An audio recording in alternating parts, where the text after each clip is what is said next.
dijawab oleh Nabi SAW, al-ihsan an ta'budallah ka'annaka tarahu. Engkau beribadah seolah engkau melihat Tuhan kamu. Maka melihat di sini lil makna nazar atau lil makna syahadah, tadi Allah sebagai masyhad yang kita saksikan itu sebenarnya ajaran agama kita yang disebut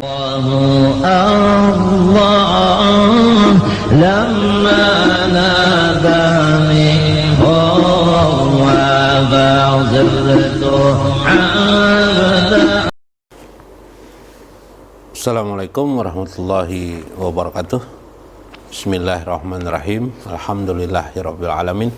Wassalatu wassalam ala sayyidina wa nabina Muhammad wa ala alihi wa sahbihi ajmain. Ya, ada pertanyaan, apakah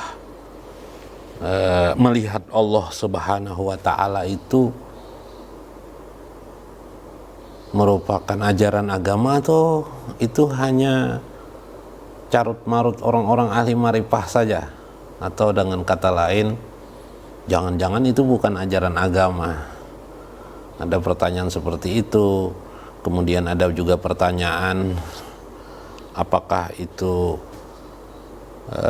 sesuatu yang sifatnya mengada-ngada saja di dalam agama. Nah,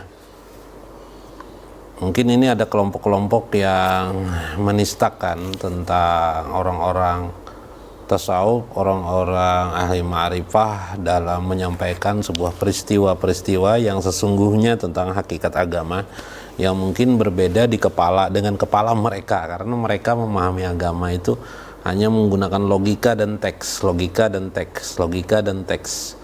Lupa dia bahwa logika itu sendiri memiliki batin.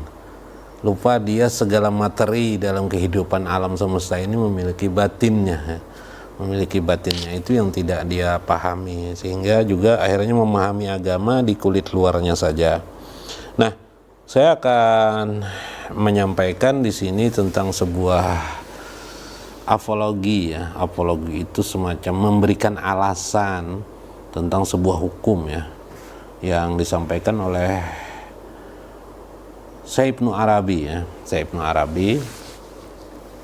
Arabi yang mengatakan, beliau begini ya, diantara untuk menjawab pertanyaan itu ya, menurut beliau malah wal masyhadu sunnatun.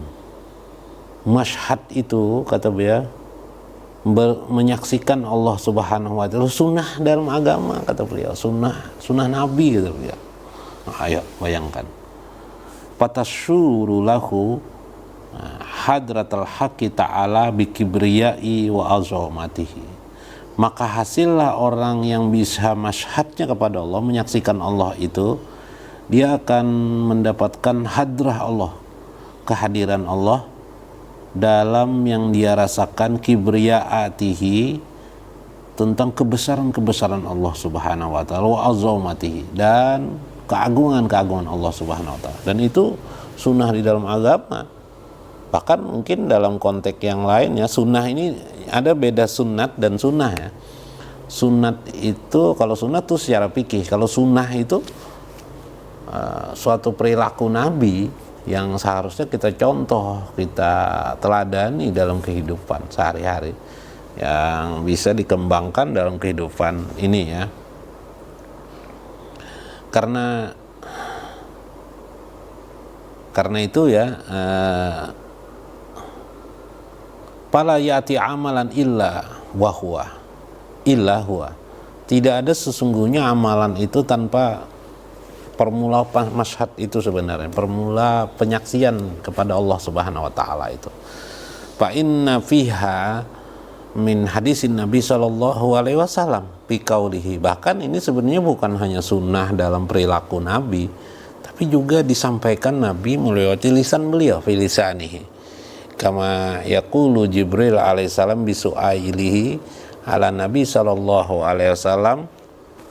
Ketika itu Jibril datang, kemudian Jibril bertanya kepada Nabi sallallahu alaihi wasallam, wa ma'ahu fiha li ashabi Nabi sallallahu alaihi wasallam, yang ketika itu banyak sahabat juga menyaksikan pertanyaan Jibril ketika beliau bertanya mal Islam, apa itu Islam, dijawab oleh Nabi. Mal imam, mal apa itu iman, dijawabin Nabi SAW, lalu Nabi menjawab. Kemudian mal ihsan, kemudian Nabi Jibril bertanya, mal ihsan, apa itu ihsan?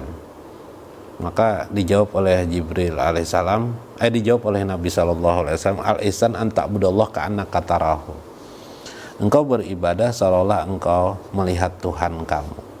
Maka melihat di sini lil makna nazar atau lil makna syahadah, tadi Allah sebagai masyhad yang kita saksikan itu sebenarnya ajaran agama kita yang disebut dengan ihsan.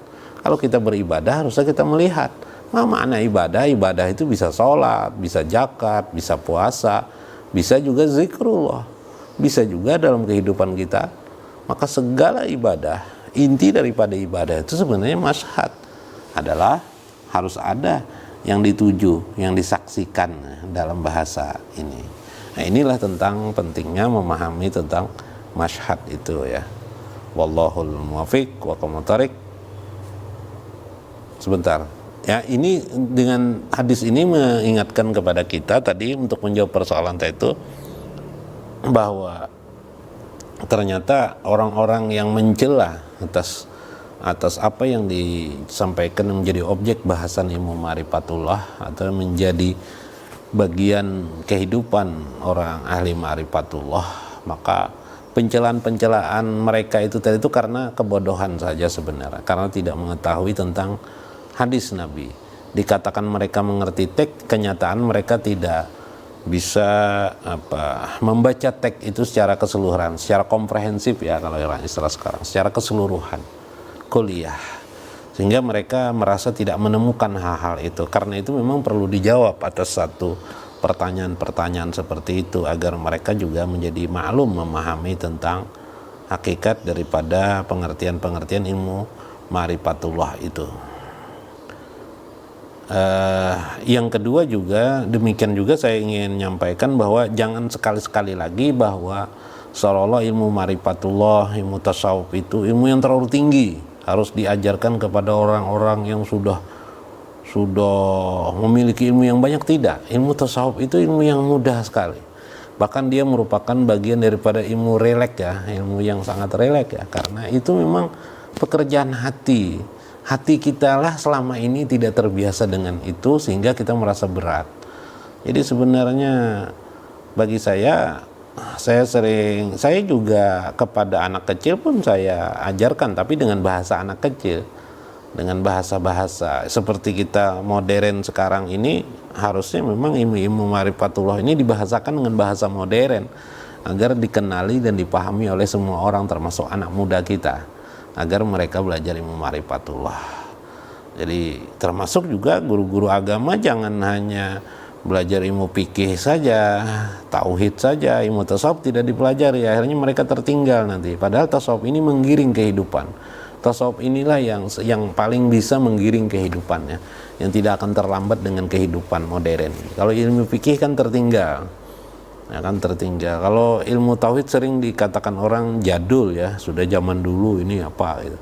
Padahal ilmu tauhid itu tidak seperti itu. Maka perlu kita membahasakan, memodernisasi bahasa-bahasa, menerjemahkan dalam bahasa yang lebih modern, yang dipahami oleh anak muda kita, dipahami oleh kaum muslimin pada umumnya, yang pada tingkat intelektualitas mereka, karena mereka sekolah secara umum. Mudah-mudahan kira-kira ini jawaban dan juga sekaligus dalil untuk menyampaikan tentang melihat Allah itu bagian daripada sunnah di dalam agama kita. Wallahul muwaffiq wa aqwamut thoriq. Wassalamualaikum warahmatullahi wabarakatuh.